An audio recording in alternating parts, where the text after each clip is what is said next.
hope you're doing well. I'm Miss and I'm back with another episode of Practical Sentences, which in this lesson we're going to be discussing a lot of practical sentences related to buying or renting a house or an apartment in English. سلام بچه‌ها، امیدوارم حالتون خوب باشه. امروز تو درس جملات کاربردی یا مکالمات کاربردی میخوایم بریم سراغ جملاتی که به شدت به دردتون میخوره برای خریدن یا اجاره کردن یک خونه. اما اگر که دکمه قرمز سابسکرایبرش کلیک بکنید و زنگوله بغلش رو هم بزنید، شما همیشه اول نفری خواهید بود که ویدیو ما رو میبینید، لذت میبرین و کلی مطالب آموزشی خوب ازشون یاد میگیرین. خب مطمئنم خیلی از شماها وقتی که داشتین خونه اجاره میکردین یا میخریدین با لغت‌های مثل co-signer, security deposit, mortgage, down payment, reference اینجور لغت خیلی برخورد کردین و بار اول اگر خودتون این کار رو انجام داده باشین میمونین که این طرف چی از من میخواد، اصلا security deposit چیه، down payment چیه، reference چیه، من اصلا نمیدونم مثلا credit score چیه. پس حتما این ویدیو رو تا آخر ببینید، چون بهتون قول میدم که خیلی ها که توی این شرایط بودن الان متوجه میشن که چقدر این لغت خوب و پرکاربرد هستش. و یه نکته دیگه قبل از اینکه درس رو شروع بکنیم، من این لغت‌ها رو بچه‌ها براتون تو قالب مثال نوشتم و بعد از اینکه هر مثال رو خوندیم براتون معنیش و مفهومش رو توضیح میدم. Let's go through the first sentence. And the topic, as you can see, is buying a house or an apartment in English. خریدن یک خونه یا اجاره کردن، renting or buying a house، یک خونه یا یک آپارتمان. The first sentence is, my landlord gets angry if I pay the rent late.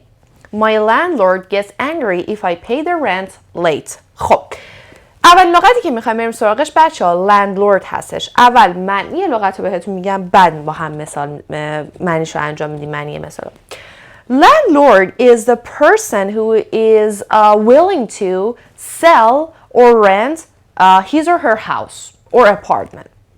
So landlord is a person who is willing to sell or rent his apartment or house. landlord بچه ها کسی هستش که میخواد خونه یا آپارتمانش رو بفروشه یا اجاره بده. So my landlord gets angry if I pay the rent late. با توجه به این معنی landlord چی میشه؟ صاحب خونه یا همون صاحب خونه تو فارسی میگیم. So landlord means صاحب خونه. صاحبخونه من خیلی عصبانی میشه یا عصبانی میشه اگر که رنتم و اجارم به موقع ندم یا دیر بدم. If I pay the rent late. رنت هم که میشه همون هزینه اجارتون. پس صاحبخونه من عصبانی میشه اگر که رنتم رو دیر بدم، اجارم رو دیر بدم. Number 2. The tenant is responsible for any damage to the apartment. The tenant is responsible for any damage to the apartment. Tenant on the other hand, is a person who is buying or renting a house or apartment. Tenant در مقابل landlord کسی هستش که خونه رو داره میخره و اجاره میکنه، پس میشه مستاجر. So landlord صاحب خونه، tenant مستاجر. tenant مستاجر. گفتیم NTDD معمولا T ونش میشه، یعنی اصلا انگار T وجود نداره. توی پرونانسیشن حرف T بهتون گفته بودم. حالا با این معنی the tenant is responsible for any damage to the apartment. مستاجر is responsible for که اینم بهتون تو 5 دقیقه درس داده بودم. یعنی چی؟ مسئولیت داره در مقابل any damage، هر گونه خسارت یا ضرری به آپارتمان، به اون واحدی که داره توش زندگی میکنه. خب تا اینجا ممکنه که براتون آسون بوده باشه و این دوتا لغت رو میدونید. از اینجا بعد لغت‌های فوق‌العاده تخصصی شروع میشه. The third word is, or the third sentence is, I signed a lease for 1 year. I signed a lease for 1 year. So the sound of S here is lease. I signed a lease for 1 year. What's a lease? Lease چیه؟ Lease is a kind of contract, or it's better to say it's a contract between the landlord and tenant. Lease بچه‌ها قراردادی هستش که it's a contract between the landlord and tenant. قراردادی هستش بین صاحبخونه و مستاجر. پس قرارداد بین صاحبخونه و مستاجر رو میگن لیس. or همون contract. هیچ فرقی نداره. حالا to sign a lease یعنی قرارداد بستن. پس از این بعد بخوایم بگیم که قرارداد خونه میخوایم ببندیم to sign a lease قرارداد بستن. I signed a lease for 1 year. من برای 1 سال قرارداد بستم. I signed a lease for a couple of months. من برای چند ماه قرارداد بستم. حالا look at number 4. If you break a lease, your credit score will be bad. If you break a lease, your credit score will be bad. اینجا ساین کردن یه لیست رو داشتیم. اینجا break کردنش رو داشتیم. It's exactly the opposite of sign. But when we sign a lease, we need to or we should stay on the lease for that period of time that we have signed for.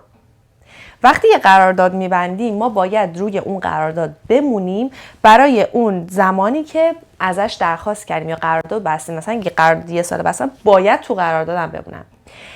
If I break it, it will be so bad for me as the tenant. اگر من اونو بشکنمش، یعنی اصلا به طرف گفتم 1 سال، بعد از 3 ماه بگم آقا من میخوام پاشم برم، حتی اگه که یه اتفاق ناگهانی بیفته در هر صورت واسه یه کسی که مستاجر بوده خیلی بده و یه سری شرایط شامل میشه. ممکنه خیلی مثلا یه مقداری از پولتون رو بهتون ندن. حالا جلوتر میگیم اون پولا چیه.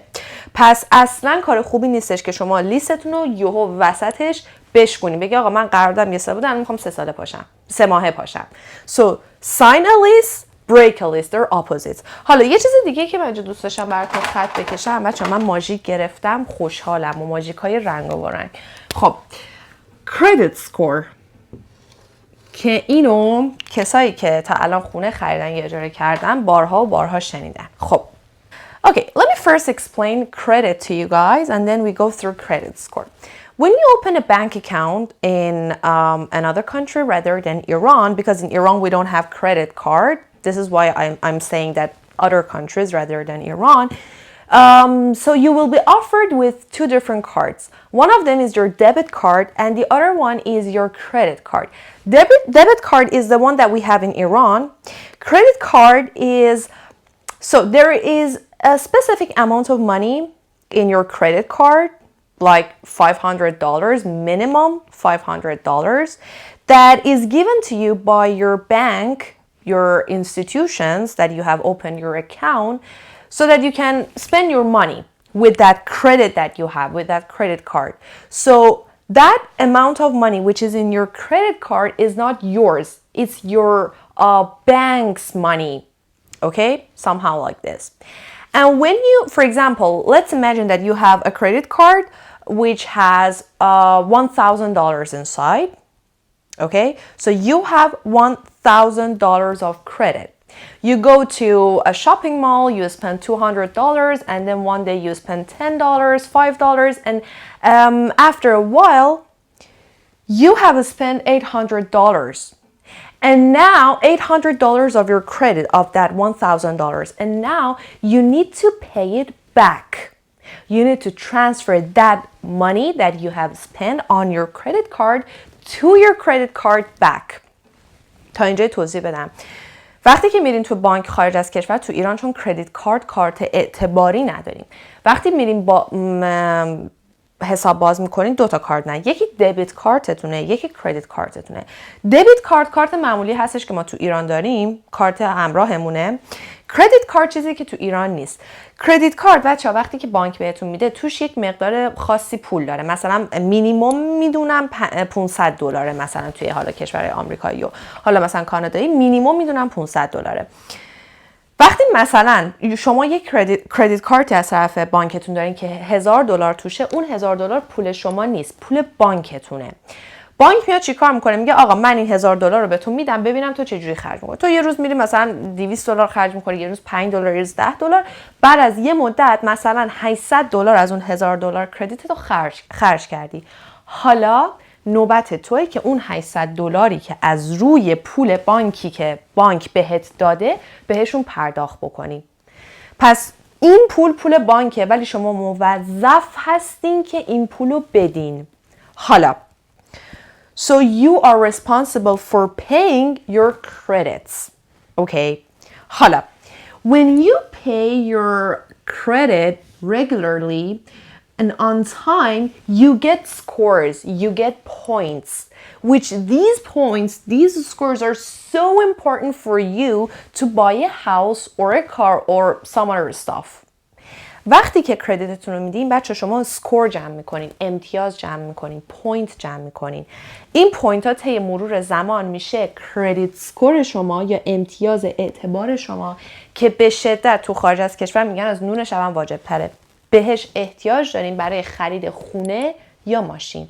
پس کردیت سکور همون مسئولیت شما در قبال بانکتون برای باز پرداخت کردیتیه که به شما داده و به ازای منظم و مرتب پرداخت کردن کردیت شما اسکور جمع میکنین، امتیاز جمع میکنین. با اینه که به شما خونه میدن، به شما ماشین میدن و خیلی به شما وام میدن. مثلا میتونید یه چیزی رو قسطی بردارین. به شدت کردیت سکور مهمه توی خارج از کشور، چون تو ایران ما اصلا کردیت کارت نداریم. خب پس بچه‌ها الان دیگه معنی کردیت سکور میدونین دیگه. So credit score is the score or the point that you have accumulated during a period of time, and with that score, that point, you can easily buy or rent a house or car or whatever stuff. این از این. حالا if you break a lease, your credit score will be bad. اینه. اگر که یک قرارداد رو بشکونیش ازش بیای بیرون، کردیت سکور امتیاز اعتبارات خراب میشه و این واقعا هست. پس هیچ وقت این کارو نکنین. سریع یه چیزی بگم، مثلا بعضی جاها تو خارج از کشور میان به شما آفر میدن آره اگه امروز اینو خرید بکنی $5 بهت پولتو پس میدیم و اینا. میان تمام اطلاعات حسابتون میگیرن و بعدن اگه 1% شما یه خریدیو بکنین و پولشو دیرتر بدین به راحتی میتونن به حسابتون دسترسی پیدا کنن و کردیت اسکورتون رو خراب میکنن. هیچ وقت این کارو نکنین اگه تو خارج از کشور زندگی میکنین. Number 5. If I can get the credit approval, I'll be able to get that new house. If I can get the credit approval, I'll be able to get that new house. خب. Credit approval is almost the same as credit score, but credit approval is a kind of document which can be given to you online or by your bank institutions so that it shows that you're a responsible and credible and liable person. کردیت اپرووال یه چیزی مثل کردیت سکوره که میتونید هم آنلاین بگیرین هم میتونید از بانکتون بگیرین که نشون میده شما آدم ریسپانسیبلی هستین، مسئولیت پذیرین و توی پرداختاتون به موقع عمل میکنید که معمولا این دوتا یا یکیشو لندلورد ازتون میخواد که نشون بدین. میشه کردیت اپرووالتون که بانکتون میگه آقا این طرف کردیتاشو به موقع داده، آدم خوبیه، نامسی، همون پوینت در واقع، ولی معمولا کردیت اسکورتون ازتون میخوان. پس if I can get the credit approval، اگه من بتونم کردیت اپرووال هم بگیرم یا امتیاز اپروف کردن یعنی تاییدیه اعتبارمو بگیرم، میتونم که اون خونه جدید رو بخرم. Number 6. They wanted me to check my references before signing the list. It's better to say before signing the lease because there's a difference. So lease. Yeah. Okay, so let's see. They wanted me to check my references before signing the lease. What is reference? So, usually when you rent or buy a house, they want a couple of people so that they have access to them. Those people can be your friends, your other members of your family, or whoever. No matter. Reference is their names and their phone numbers. So whenever something happened to you or something happened to your house and you weren't available, they can have access to another person. Reference افرادی هستن که اسم شماره افرادی هستن که میتونه دوستتون باشه، میتونه که از اعضای خانواده‌تون باشه. زمانی که یه اتفاقی واسه شما میفته، یه اتفاقی واسه خونه میفته که لندلوردتون نتونست با شما تماس برقرار کنه، به رفرنس هاتون زنگ بزنه. پس اگه از این به بعد رفتین خونه رنت بکنین یا بخرین گفتش که به من give me a reference، بهتون گفت یه رفرنس به من بده، شما مثلا 3 تا آدم رو می‌نویسید، معمولا میگن 1-2 تا کافیه، می‌نویسین اسمشون و فون نامبرشون رو که اونا میشن رفرنس های شما. معمولا هم لندلوردها زنگ میزنن با رفرنس ها چک میکنن، مثلا تو این طرفو میشناسی، آیا واقعا تو رفرنس این طرفی؟ بعضی وقتا آدم‌ها شماره کسای دیگر رو میدن، مثلا این کارا هم میکنن. پس زنگ میزنن چک میکنن که کردیبیلیتی شما رو چک بکنن، نه آدم خوبی هستین، درست هستین یا نه.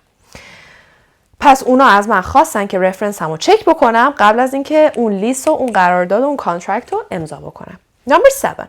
Before you move in, you should pay a security deposit of $500.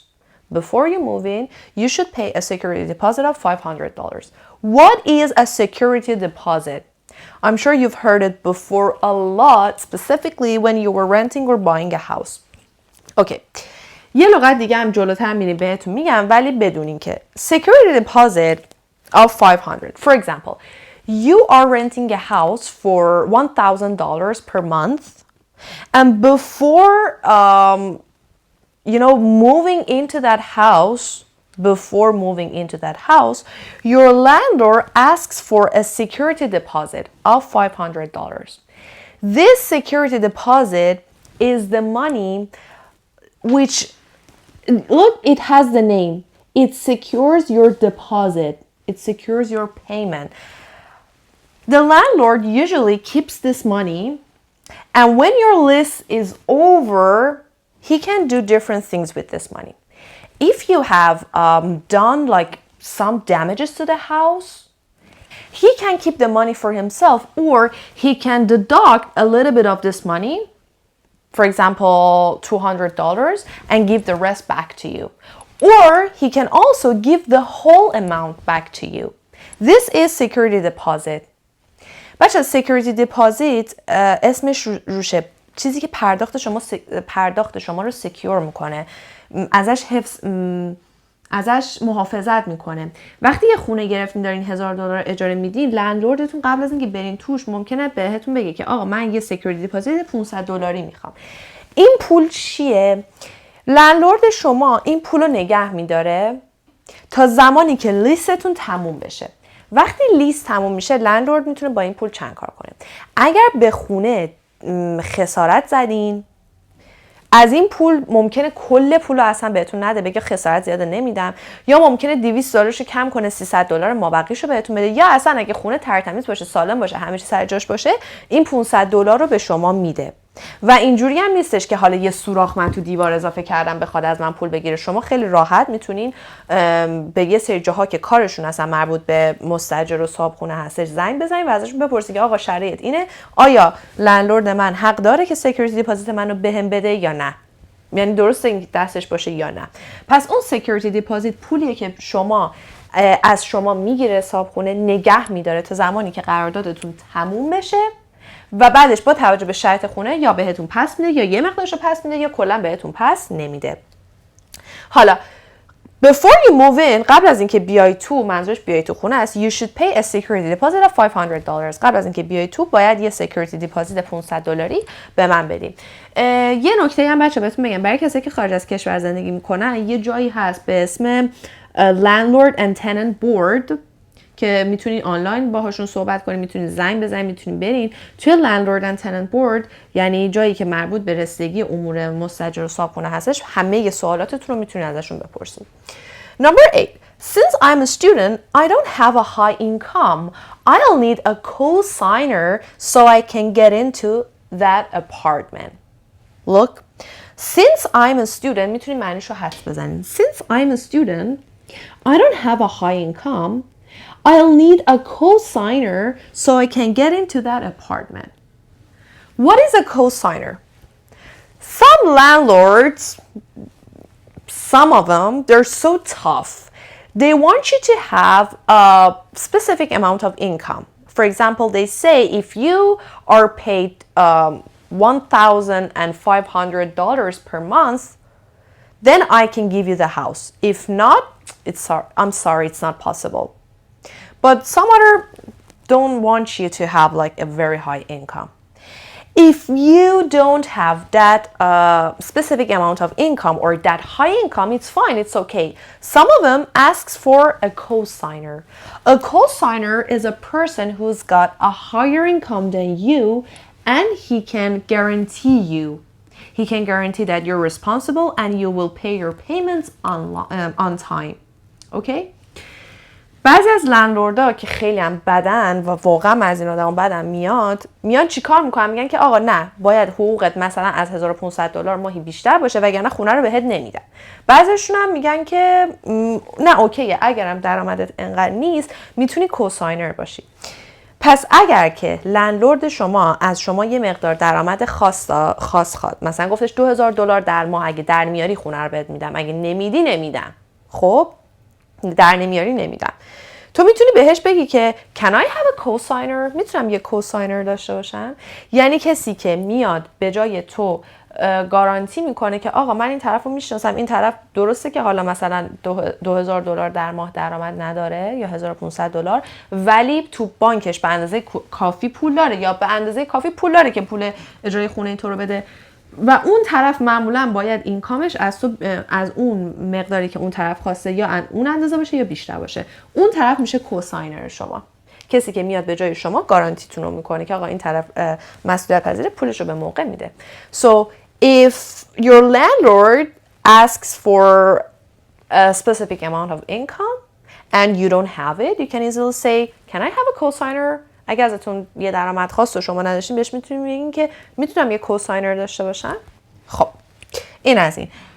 اون طرفی که گارانتیتون رو میکنه میشه کوساینرتون، شما میشین کوساینی. کوساینر، کوساینی. خب اون خیلی مهم است.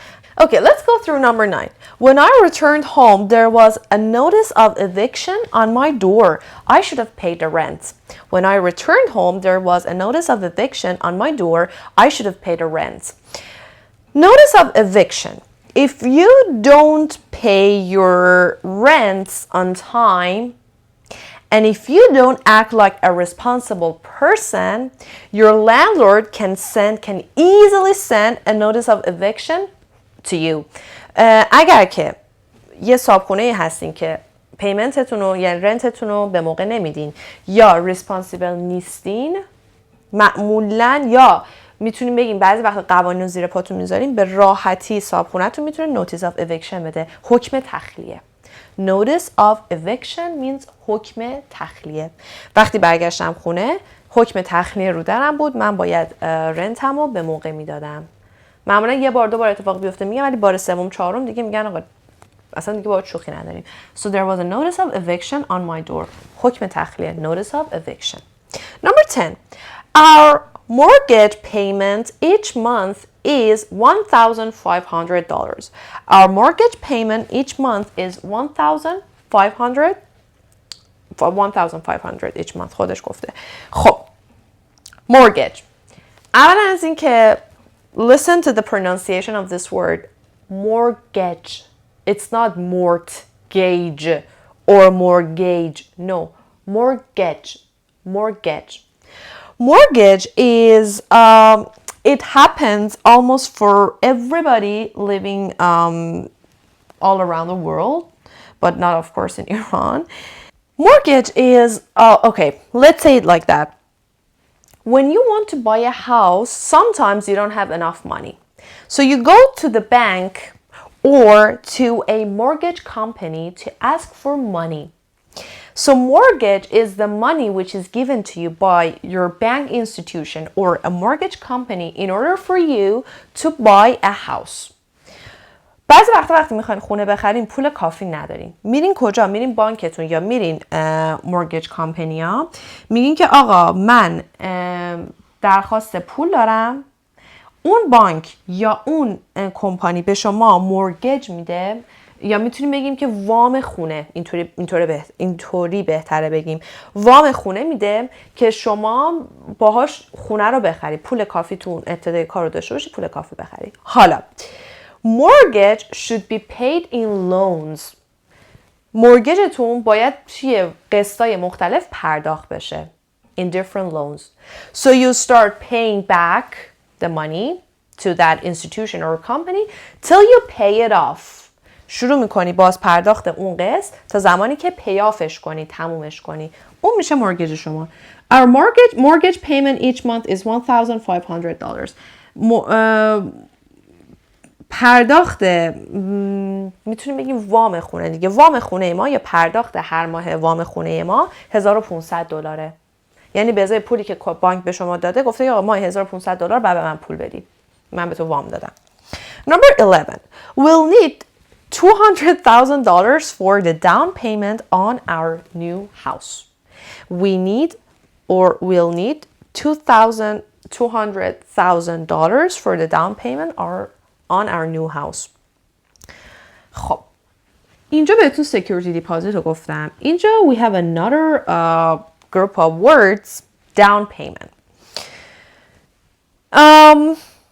Down payment again usually happens when you are buying a house, not renting a house. This is for renting normally. This is for buying a house.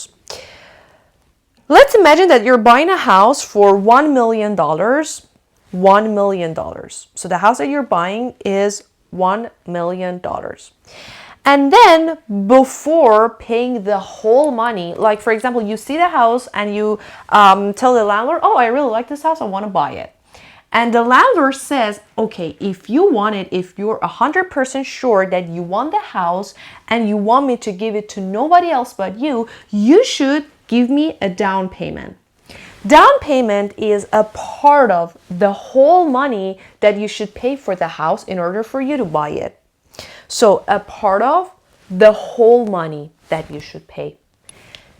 Down payment فکر کنین یه خونه میخوایم بخرین $1 میلیون، لندلوردش بهتون میگه اوکی اگر این خونه رو میخوای و اگر 100% شور هستی 100% مطمئنی باید $200,000 از این $1 میلیون رو به من بدی تا من این خونه رو به تو بدم و به کسی دیگه ای ندم، که اونم حالا تو قرارداد نوشته میشه ها، همجوری رو هوا بهش $200,000 نمیدی.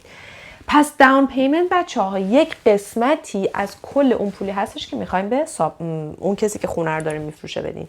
سکیوریتی دپوزیت بحثش فرق می‌کنه، هیچ ربطی به کل پولتون نداشت، ولی این یک قسمتی از کل پوله. داون پیمنت. پس ما $200,000 برای پیش پرداخت خونه خرید احتیاج داریم. میتونیم بگیم پیش پرداخت. Down payment or the amount of money that you pay in advance. اون مقدار پولی که شما جلوتر میدین. Number 12. Oh look, there's an advertisement of a house with no money down. There's an advertisement of a house with no money down. No money down is the situation when you can buy a house without paying any down payments. No money down زمانی هستش که میخواین یه خونه بخرید و اون خونه هیچ احتیاج به داون پیمنت نداره، پیش پرداخت نمیخواد. آقا من این خونه رو میخوام، اوکی میخوای کی میای سر قرارداد، فلان روز میری قرارداد رو مینویسی، هیچ پیش پرداختی هم نمیدی. اون خونه میشه no money down، یعنی هیچ پیش پرداختی از شما نمیخواد. نگاه کن اونجا یک تبلیغ برای خونه ای هستش که هیچ پیش پرداختی نمیخواد. With no money down. No money down یعنی احتیاج نیست پولی بذاری. And the last one is, my landlord sued me because of a breach of contract. My landlord sued me because of a breach of contract. Breach of contract. So when you sign a contract, there are some laws and regulations that you should be responsible for. If you break those laws or regulations, you are breaching it. وقتی دارین قراردادتون رو می‌نویسین یه سری قوانین و مقررات داره که اگر باید ریسپانسیبل باشین. اگر بشکونینشون یعنی دارین چی کار میکنین؟ دورش میزنین. اگر رعایت نکنی حالا بگی حالا یه کاری میکنم نفهمه، اون میشه بریچ کردن، دور زدن قرارداد. breach of contract, breach of law، دور زدن قانون. evading the law، از زیر قانون در رفتن. evade. So breach of contract means دور زدن قرارداد. My landlord sued me، ازم شکایت کرد به خاطر دور زدن قرارداد. اینم از 13 تا عبارت به شدت پرکاربرد. Landlord, tenant, sign a lease, break a lease, credit score, credit approval, my reference, security deposit, co-signer, notice of eviction, mortgage, down payment, no money down, a breach of contract که به شدت به درد اجاره و خرید خونه میخوره. اگر که دارین رهن میکنین میخرین بلد باشین، اگر دارین میفروشین بلد باشین یه سری چیزا رو از اون کسی که داره خونه رو بهش میفروشین ازش بخواین، ازش کردیت سکور بخواین، کردیت اپرووال بخواین، رفرنس بخواین، سکیوریتی دیپوزیت بخواین و اگر هم که دارین اون خونه رو اجاره میکنین دیگه الان لاقطش رو بلدین. میتونم بگم یکی از کامل ترین درسایی بود که تا الان داشتیم و تا الان اصلا نداشتیم، راجع به اجاره خونه داشتیم ولی این به شدت کامل بود و خیلی خیلی خیلی پرکاربرد هستش برای کسایی که تو خارج از کشور دارن دنبال خونه میگردن. امیدوارم که لذت برده باشین. اگه سوالی داشتین بسیار خوشحال میشیم که این پایین برامون بنویسین و اگه هم نظری داشتین بازم خوشحال میشیم که ما رو در جریان قرار بدین. Till another practical sentences episode, take care, see you soon and bye bye.